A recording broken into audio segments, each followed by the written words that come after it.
قدیم زمانے میں بابل کی سرزمین پر ایک ظالم اور متکبر بادشاہ حکومت کرتا تھا۔ اس کا نام تھا نمرود۔ وہ خود کو خدا کہلواتا تھا، لوگوں کو اپنے سامنے سجدہ کرواتا اور دعوی کرتا کہ زندگی اور موت اسی کے ہاتھ میں ہے۔ اس کے ظلم سے زمین کانپتی تھی اور آسمان خاموشی سے سب دیکھ رہا تھا۔ اسی نمرود کے محل میں ایک بیٹی پیدا ہوئی۔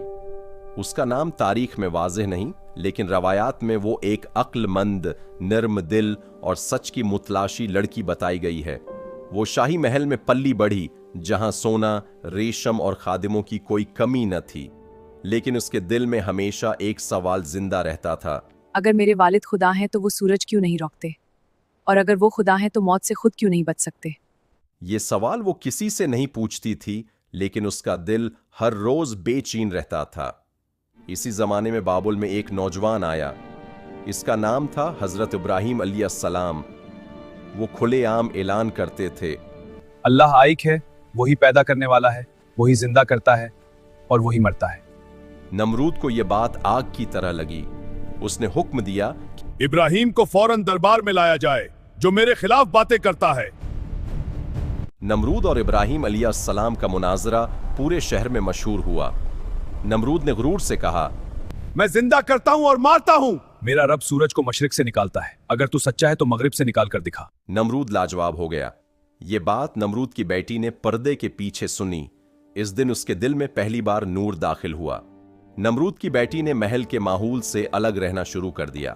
وہ رات کو آسمان دیکھتی، ستاروں کو گنتی اور سوچتی، کیا میرا باپ ان ستاروں کو چلا سکتا ہے؟ کیا میرا باپ میرے دل کی دھڑکن کو روک سکتا ہے؟ ایک دن اس نے چپکے سے ایک بوڑھی خادمہ سے پوچھا، کیا واقعی ایک ہی خدا ہے؟ ہاں، مگر یہ بات دیواروں کے بھی کان ہے۔ نمرود کی بیٹی نے دل ہی دل میں ایک خدا کو مان لیا۔ وہ کسی بت کے سامنے نہیں جھکتی تھی۔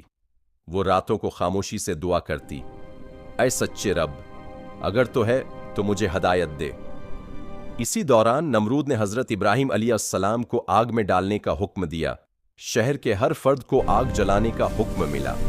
نمرود کی بیٹی نے دیکھا کہ کس طرح ایک سچا انسان صرف اللہ پر ایمان رکھنے کی وجہ سے آگ میں ڈالا جا رہا ہے۔ جب حضرت ابراہیم علیہ السلام آگ میں ڈالے گئے تو اللہ نے آگ کو ٹھنڈا کر دیا۔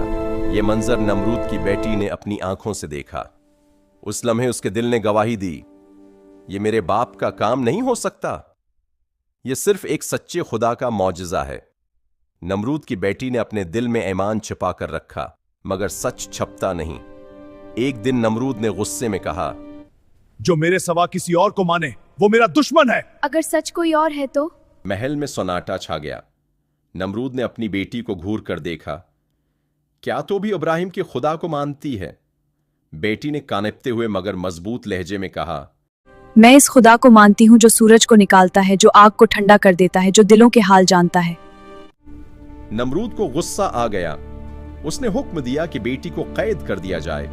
قید خانے میں اندھیرا تھا، مگر اس کے دل میں روشنی تھی۔ وہ کہتی، اے اللہ، اگر یہ میری آزمائش ہے تو مجھے ثابت قدم رکھنا۔ روایات کے مطابق اللہ نے اس نیک نیت لڑکی کو یا تو ایمان پر وفات دی یا خفیہ طور پر بچا لیا، مگر ایک بات یقینی ہے، وہ ایمان پر ثابت قدم رہی۔ نمرود کا انجام سب جانتے ہیں۔ ایک معمولی مچھر اس کی ناک میں داخل ہوا اور اس کی موت کا سبب بنا۔ جس نے خود کو خدا کہا وہ ایک چھوٹی سی مخلوق سے ہار گیا، اور جس نے سچ کو مانا وہ تاریخ میں سرخرو ہو گئی۔ کہانی کا پیغام: حق کو پہچاننے کے لیے محل یا طاقت نہیں، دل کی آنکھ چاہیے۔ ایمان نسب نہیں دیکھتا، اللہ جسے چاہے ہدایت دیتا ہے۔ سچ کے راستے میں آزمائش آتی ہے، مگر انجام عزت کا ہوتا ہے۔